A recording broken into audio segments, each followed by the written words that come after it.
हाँ तो यार, तो आज की इस वीडियो में हम लोग बात करने वाले हैं मांगा के बारे में। आज की इस वीडियो में बेसिकली हम लोग बात करने वाले हैं चैप्टर नंबर 81 के स्पॉयलर्स को लेकर। तो चलिए वीडियो स्टार्ट करते हैं। तो गाइस, चैप्टर नंबर 81 के स्पॉयलर्स हम लोग को प्रोवाइड हो चुके हैं। चैप्टर नंबर 81 की लीक इमेजेस हम लोग को प्रोवाइड हो चुकी हैं। एंड गाइस, मैं काफी पहले एक्सपेक्ट कर रहा था चैप्टर नंबर 81 की लीक इमेजेस, लेकिन काफी ज्यादा टाइम लग गया इस बार हम लोग को 6 लीक इमेजेस प्रोवाइड की गई हैं। और इस बार की जो लीक इमेज है वो काफी ज्यादा अनप्रेडिक्टेबल है। लाइक मैं पर्सनल अपना ओपिनियन दूं तो मुझे काफी ज्यादा अनप्रेडिक्टेबल लगी ये लीक इमेजेस। एंड गाइस, मैं लीक इमेजेस शो तो नहीं कर सकता बिकॉज ऑफ कॉपीराइट इशू। आप सब लोग जानते ही हैं टोई एनिमेशन किसी भी बात पे कॉपीराइट स्ट्राइक मार देता है, लेकिन मैं होप करूंगा कि मैं आप सब लोग को अच्छे से सारी की सारी लीक इमेजेस समझा पाऊं। तो गाइस, सीधे चलते हैं लीक इमेजेस की तरफ। सबसे पहले लीक इमेज में हम लोग देखते हैं गैस को, जो कि गोकू और वेजिटा के सामने खड़ा है बैटलफील्ड के अंदर। और हम लोग को पता था कि चैप्टर ऐसे ही स्टार्ट होने वाला है। गोकू, वेजिटा और ग्रेनोला होता है ग्राउंड पर, और जो एलेक होता है वो ऊपर से उनका बैटल देख रहा होता है। इस पॉइंट ऑफ टाइम पे गोकू और वेजिटा की हालत काफी ज्यादा खराब है और देख के लगता है कि वो गैस के सामने नहीं टिक सकते। एंड गाइस, ये जो पर्टिकुलर लीक इमेजेस ने हम लोग को बिल्कुल भी सरप्राइज नहीं किया बिकॉज हम लोग को ये बात पहले से ही लगती थी कि जो चैप्टर है वो ऐसे ही स्टार्ट होगा। गैस के सामने होंगे गोकू और वेजिटा बैटलफील्ड के अंदर। देन गाइस, अगली लीक इमेज में हम लोग ये बात देखते हैं कि जो गैस है वो अपना पहला मूव चलता है, वो अपनी आंखों से ग्लेयर टाइप करता है गोकू और वेजिटा की तरफ, और देख के लगता है कि गोकू और वेजिटा अपनी पावर को यूज नहीं कर पा रहे उस ग्लेयर की वजह से। गैस का ये जो अटैक था वो जिरन से काफी ज्यादा सिमिलर है। टूर्नामेंट ऑफ वॉर के टाइम पे जैसे जिरन ग्लेयर करता था अपने एनिमीज पर अपनी आंखों से, कुछ इसी तरह से जो है यहाँ पर गैस ने ग्लेयर किया है गोकू और वेजिटा पर, जिसकी वजह से गोकू और वेजिटा खड़े भी नहीं हो पा रहे। एंड गाइस, ये जो पर्टिकुलर लीक इमेज थी ये भी काफी ज्यादा सरप्राइजिंग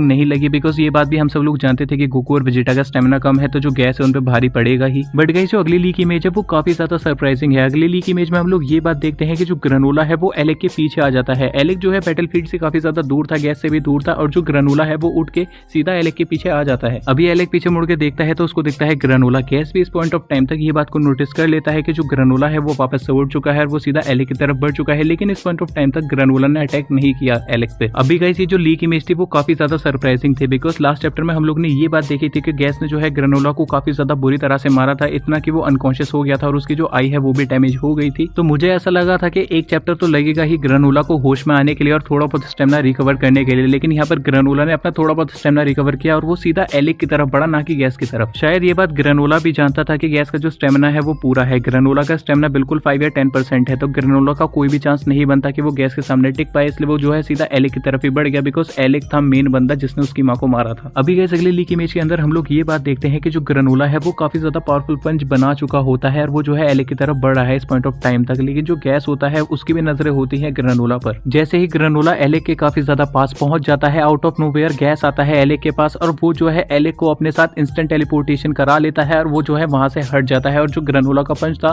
वो ऐसे ही वेस्ट हो जाता है। अभी ग्रेनोला देखता है जहां पर उसने इतना ज्यादा पावरफुल पंच मारा था वहां पर एलेक है ही नहीं। एलेक जो है उससे काफी ज्यादा दूर डिस्टेंस पे चला जाता है बिकॉज ऑफ गैस। अभी एलेक और ग्रेनोला के बीच में कुछ बातचीत होती है जिसकी वजह से ग्रेनोला काफी ज्यादा पिस्ड ऑफ हो जाता है और जो एलेक होता है वो वहां पर स्माइल कर रहा होता है, बेसिकली चिढ़ा रहा होगा एलेक ग्रेनोला को। एंड शायद इस पॉइंट ऑफ टाइम पे एलेक यही बोल रहा होगा ग्रेनोला को कि तू कुछ भी नहीं कर सकता, तेरी पावर कुछ भी नहीं है, गैस तेरे को बहुत आराम से हरा देगा, मैंने तेरी माँ को भी मारा था और अब मैं तुझे भी मारूंगा। अभी जो ग्रेनोला है वो अपनी दोनों फिंगर से अटैक चार्ज करने लगता है जो कि वो एलेक के ऊपर मारना चाहता है। ये वही अटैक होता है जो कि ग्रेनोला वर्सेस गैस की फाइट में ग्रेनोला यूज करने वाला था वेजिटा को खत्म करने के लिए। ये अटैक में ग्रेनोला अपना सब कुछ लगा देने वाला होता है बिकॉज इस पॉइंट ऑफ टाइम पे एलेक ने जो है ग्रेनोला को काफी ज्यादा चिढ़ा दिया होता है, काफी ज्यादा उसके पास के बारे में मजाक बना चुका होगा वो। तो ग्रेनोला ने सोचा होगा एक अटैक में वो अपनी पूरी की पूरी जान लगा देगा, लेकिन ये मेक श्योर करेगा जो एलेक है वो उस अटैक से मर जाए। लेकिन again out of nowhere gas आता है और ग्रेनोला को ऐसा करने से रोक लेता है। गैस जो है सीधा लात मारता है ग्रेनोला के हाथों पर और यहाँ पर देख के लगता है जैसे ग्रेनोला के हाथ फ्रैक्चर हो गए हो। मतलब अभी भी हम लोग ये बात कह सकते हैं कि गैस इतनी जानवरों की तरह अटैक कर रहा है ग्रेनोला पर कि उसके पूरे के पूरे बॉडी पार्ट ही डैमेज होते जा रहे हैं। कभी उसकी आई डैमेज होती है, कभी वो अनकॉन्शियस हो जाता है और कभी उसके हार्ट ही फ्रैक्चर कर देता है। गैस ने यहाँ पर कंप्लीट कंट्रोल कर रखा है फाइट के ऊपर। गोकू और वेजिटा को वो खड़ा तक नहीं होने दे रहा। ग्रेनोला जब थोड़ा बहुत स्टेमिना रिकवर करने आता है वो गैस से फाइट भी नहीं करना चाहता, लेकिन गैस जो है उसके बीच में आ जाता है। एंड गैस अगर ऐसा ही चलता रहा तो ग्रेनोला का मरना तय है। इस पॉइंट ऑफ टाइम पे ग्रेनोला नहीं बच सकता बिकॉज यहाँ पर गैस काफी ज्यादा पावरफुल है और ग्रेनोला का कोई चांस नहीं है उसके सामने टिकने का। उसका जो स्टेमिना है वो बिल्कुल 0% हो चुका है। बस हम लोग यही होप कर सकते हैं किसी तरह से गोकू अल्ट्रा इंस्टिंक्ट में और वेजिटा अल्ट्रा ईगो में ट्रांसफॉर्म हो जाए, वो अपनी लिमिट्स को फिर से क्रॉस कर दे और वो दोनों पहुंच जाए सीधा बैटलफील्ड के अंदर गैस से लड़ने। एंड गैस अगर ऐसा हो जाता है, गोकू अल्ट्रा इंस्टिंक्ट में और वेजिटा अल्ट्रा ईगो में ट्रांसफॉर्म हो जाता है, तो थोड़ा बहुत टाइम जो है ग्रेनोला को भी मिल जाएगा कि वो अपना थोड़ा बहुत स्टेमिना रिकवर कर ले, थोड़ा बहुत अपने आप को रिकवर कर ले। एंड गैस जितनी बुरी तरह से गैस मार रहा है ग्रेनोला को, मैं तो दिल से चाहता हूँ कि यहाँ पर ग्रेनोला ही वाट लगाए गैस की, ग्रेनोला ही लास्ट में जाके गैस को हराए, ना कि गोकू और वेजिटा। बाकी गाइस आप सब लोग के क्या ओपिनियन है अगले चैप्टर को लेकर और आप सब लोग के क्या ओपिनियन है इन स्पॉयलर्स स्पॉयलर्स को लेकर आप सब लोग मेरे को बता सकते हो कमेंट बॉक्स के अंदर। आज की वीडियो में बस इतना ही। कैसे आपको वीडियो पसंद आई होगी, अगर आपको वीडियो पसंद आई तो लाइक शेयर कीजिए, चैनल को सब्सक्राइब। मतलब आप अगली वीडियो में till then be good guys.